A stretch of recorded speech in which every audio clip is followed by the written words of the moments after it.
Bem-vindos ao quarto e último episódio da série Mudar o Atlântico em 4 vagas, onde conhecemos projetos de cooperação do programa Interreg Espaço Atlântico 2014-2020. Cerca de 75% do comércio externo da União Europeia passa por portos.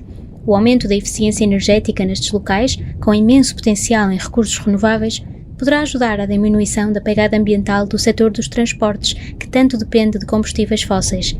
Conversamos com Francisco Taveira Pinto, diretor do Departamento de Engenharia Civil da FEUP, sobre o projeto Portos e as potencialidades da energia que vem do mar. Gostaria de começar por perguntar-lhe, quando falamos da pegada energética, por assim dizer, de um porto, de que diferentes origens e impactos é que estamos a falar?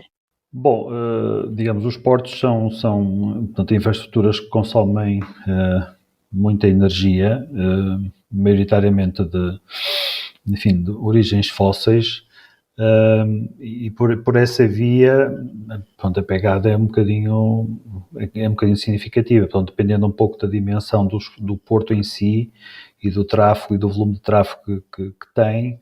Essa pegada pode ser maior ou menor, mas enfim, tem alguns impactos, quer na qualidade do ar em particular, quer também um pouco, por vezes, na qualidade da água, e portanto a relação é um pouco essa. A que objetivos é que se propôs este projeto Portos? Enfim, a ideia deste projeto foi no sentido de tentar aproveitar as energias renováveis que existem nas imediações dessas infraestruturas, desses portos, e essas energias renováveis são de várias naturezas, em particular, pronto, a energia das ondas, a energia solar, a energia do vento e, em alguns casos, a energia associada às correntes marinhas. Portanto, a ideia foi tentar, através de casos de estudo, de casos piloto, porque nós não podíamos analisar todos os portos, tivemos que selecionar ou escolher alguns. Então, através desses casos piloto, nós tentamos quantificar quais é que seriam essas energias renováveis disponíveis e de que forma é que elas podiam ser utilizadas ou que podem ser utilizadas nos portos, reduzindo, obviamente, o consumo do lado fóssil, tornando as infraestruturas mais eficientes, contribuindo para a diminuição do nível de poluição, a pegada carbónica, enfim, e outros benefícios para o ambiente, para a qualidade da água, e até benefícios, obviamente, económicos e financeiros para a própria infraestrutura, porque o recurso energético está ali mesmo ao lado, porque os portos estão no mar, não é? E, portanto, aqui também há um benefício económico, enfim, que terá um período de retorno, mas que a curto prazo, qualquer investimento que tenha que ser feito, irá ser recuperado. Este projeto, cruzando parceiros de 5 países, teve também casos de estudo de portos noutros países. No caso de Portugal, foram o Porto de Leixões e o Porto de Ponta Delgada, certo? Exatamente. Poderia resumir-nos, no caso destes 2 portos portugueses, qual foi a avaliação feita ao potencial para as energias renováveis? O projeto teve 2 fases e, portanto, depois teve uma extensão na parte final de mais 6 meses e, portanto, foi nessa segunda fase que entrou o Porto de Ponta Delgada e o Porto de Tenerife. A informação mais detalhada que temos e que foi possível obter, porque tivemos mais tempo a trabalhar nisso, foi relativamente ao Porto de Leixões. E, de facto, o recurso energético da parte das ondas é um recurso significativo. Portanto, nós podemos quantificar isso através de modelos numéricos. Também fizemos o mesmo que eu referi para o recurso eólico e também para o recurso solar. No caso do aproveitamento das correntes, neste caso particular, o Porto de Leixões, ou a administração do Porto de Douro, Leixões e Viana do Castelo, é também responsável pela gestão da via navegável do Rio Douro. E, portanto, essa avaliação do potencial das correntes, neste caso fluviais, para o aproveitamento, para a produção de energia elétrica, foi efetuada no Rio Douro. Dessa análise, enfim, resultou como um maior potencial, obviamente, a questão das ondas, mas e nós estudamos algumas tecnologias que poderiam ser até, ou pelo menos uma tecnologia híbrida, que podia ser incorporada na obra da extensão do molho norte do quebra-mar do Porto de Leixões, mas pronto, depois por razões, obviamente, de timing, do desenvolvimento do projeto e da construção da própria obra, isso não foi possível incorporar, mas enfim, o estudo está feito, os trabalhos estão feitos, podem ser aproveitados para outros portos e para outras infraestruturas similares. Mas, portanto, essa avaliação foi feita para o caso das ondas. A parte solar também, enfim, foi feita uma avaliação e também para a parte do vento, a questão das correntes no canal de navegação do estuário do Rio Douro, enfim, não mostrou não ter um potencial tão elevado, tanto mais que depois há ali algumas repercussões relativamente a questões de segurança ligadas à navegação e portanto, em função desse potencial, aliás, como eu referi, o Porto em si tem um plano de adesão e de melhoria do volume de energias renováveis que é utilizado. E essa questão de aproveitamento da energia solar até acaba por ser relativamente mais fácil de implementar, desde que se encontrem superfícies nos telhados dos edifícios, etc., para instalar painéis solares, e portanto essa componente energética é relativamente, ou está a ser relativamente fácil de implementar, enfim, ao longo de um determinado período de tempo. A questão da parte da energia eólica também, pronto, como sabemos, enfim, a zona costeira portuguesa tem condições favoráveis para o aproveitamento desse recurso. Portanto, não é em vão que em Viana do Castelo são instaladas infraestruturas flutuantes para o aproveitamento da energia eólica offshore. Enfim, são bem conhecidas as nortadas e, digamos, ventos com algumas velocidades com bastante energia aqui na costa portuguesa.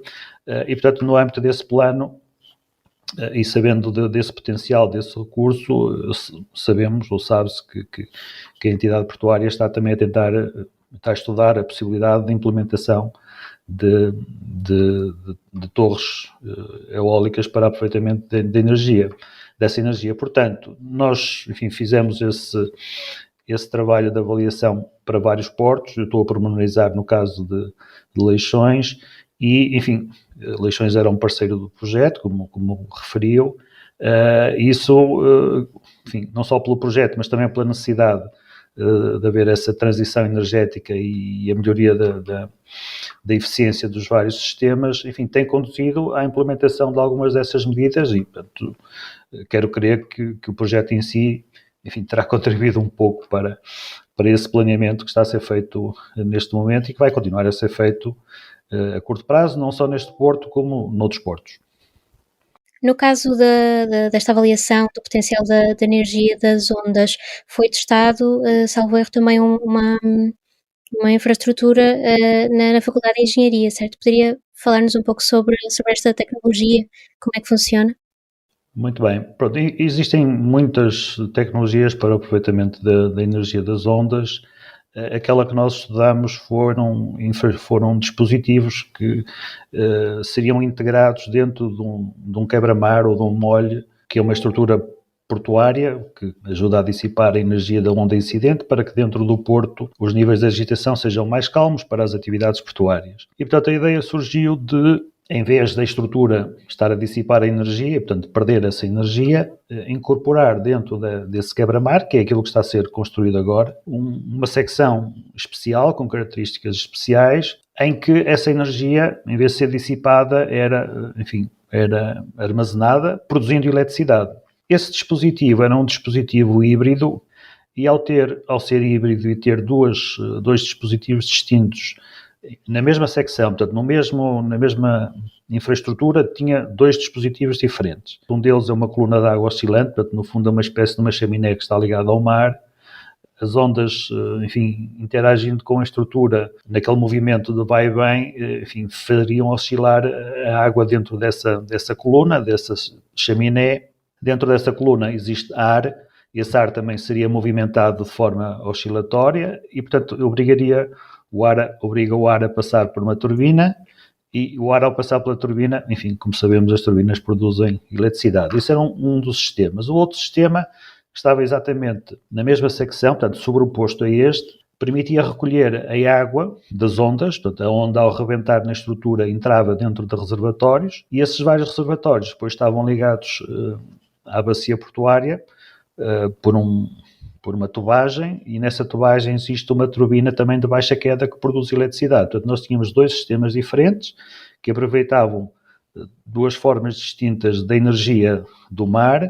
Este sistema, portanto, foi ensaiado no tanque de ondas da Faculdade de Engenharia da Universidade do Porto, a uma escala mais reduzida, 1:60, de forma precisamente a avaliar essa capacidade de produção de eletricidade pelas duas vias que eu referi. Estava aqui a ver uns valores, portanto, sobre esta questão da ação piloto, que a produção de energia conseguiria suprir cerca de 5% do consumo total do Porto de Leixões. Estou a ler isto corretamente? Sim, mas isso seria... Portanto, nós só ensaiamos um módulo e, portanto, esses 20 metros, enfim, em termos médios, obviamente, poderiam produzir em contínuo e admitindo que esse recurso estaria sempre disponível, em média, porque há alturas em que não há tanta energia disponível, não há ondas, não há... e, portanto, aquele módulo de 20 metros seria responsável por poder produzir, de acordo com esses pressupostos, até 5% do consumo global. Claro que se nós puséssemos outro módulo ao lado, ou seja, em vez de 20 metros fossem 40, podíamos chegar aos 10% e assim sucessivamente, não é? Sim, exato. Depois mencionam aqui essa possibilidade, não é, de escalar isto até aos 300 metros. E, portanto, também aumentando aqui o potencial de poupança, digamos. A grande questão é a eficiência do sistema. Portanto, o mar tem muita energia. Aliás, costuma-se dizer que em termos médios a energia elétrica disponível no mar num ano daria para abastecer em termos médios o mundo, portanto, o que é significativo. A questão é como é que nós conseguíamos aproveitar toda essa energia. Fala da energia das ondas, mas também das marés? Sim, todos os tipos de energia que estão disponíveis no mar. A questão é que nós nunca conseguimos aproveitar 100% dessa energia, porque os sistemas mecânicos têm eficiências, enfim, por vezes baixas. E, portanto, o grande problema de muitos destes dispositivos é que eles ou conseguem só aproveitar 10% desse valor que está disponível, ou 15%, ou 20%, e, portanto, é uma percentagem relativamente baixa. E, portanto, isso torna menos rentável o investimento. Ao juntarmos as duas tecnologias na mesma, portanto, imagina que uma tem uma eficiência de 15%, a outra tem 15%, somando as duas temos 30%. Tem uma rentabilidade muito melhor e torna o sistema mais rentável e mais eficiente na capacidade de produzir eletricidade a partir do recurso disponível. Quando falamos de energias renováveis, é amplamente discutida a questão da energia eólica, da energia solar. Não ouvimos tanto falar da energia das ondas, da energia das correntes marítimas. Por que razão? Especialmente sendo Portugal um país com tanta costa e, portanto, assumidamente com tanto potencial marítimo. Bom, não se ouve falar tanto, mas, digamos, há muito trabalho em curso, enfim, porque as tecnologias que referiu, a questão do solar e até da parte eólica, nomeadamente esta última até pode estar no mar, mas nesse caso as infraestruturas não estão propriamente em contacto com o meio agressivo do mar, ou seja, as turbinas estão no ar e os painéis solares, enfim, no caso, estarão em terra, portanto, não, o dispositivo em si não está mergulhado na água do mar, enfim, transmitido a ideia de uma forma bastante simples. E o facto de estar dentro do mar traz outras implicações em termos de durabilidade dos materiais. O próprio sistema mecânico, enfim, tem que funcionar, enfim, na presença das ondas. Isso o ambiente por vezes é bastante agressivo. Como sabe, às vezes temos tempestades, enfim, bastante energéticas, e nesses casos o dispositivo provavelmente não consegue funcionar, terá que hibernar, digamos, e isso traz alguns problemas ao desenvolvimento das tecnologias. Muitas tecnologias são estudadas ou começam a ser estudadas no papel, depois passam para o laboratório, depois são testadas em computador, depois fazem-se pequenos testes em zonas mais controladas, mas depois às vezes quando vão para o mar é quando começam efetivamente a surgir alguns problemas. Apesar de tudo isso, há sistemas que têm estado a produzir